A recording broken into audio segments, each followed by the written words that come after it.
Range na maril ng foreigner sa bar sa Cebu, arestado.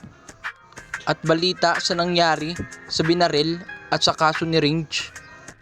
Pero bago yan, huwag nyo muna kakalimutan mag-subscribe at i-like ang video na to at hit ang notification bell para sa marami pang video. Maraming salamat. Kilala nga si Range bilang isang komedyanteng battle rapper sa Flip Top. At nakilala nga siya dahil sa mga nakakatawang jokes nito. Sa mga barang mong ikaw lang nakakaintindi, di man lang ako natamaan. 2 minuto lang ang gusto nitong putang inang to. Batas, ang boring mo kalaban. Oo, totoo yan. Ha? Di ka maangas. Pangit ka tignan. Magmura ka na lang. Masarap ka pa pakinggan. Pero kayain natin si Batas, mga be.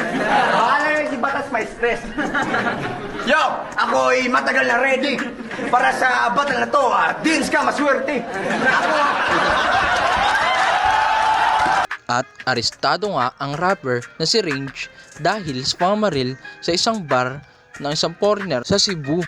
At ngayong araw nga nilabas ang balita na nasa presinto na daw ang rapper na si Range.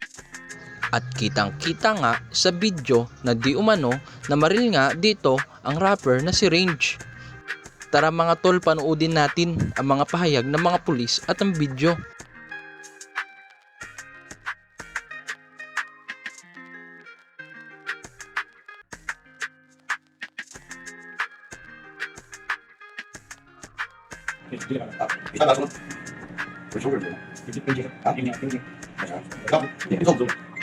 Max. MJ, MJ. Tambor MJ. Low MJ. Low MJ. Abo MJ, MJ. Tambor low MJ. Tambor, SLV.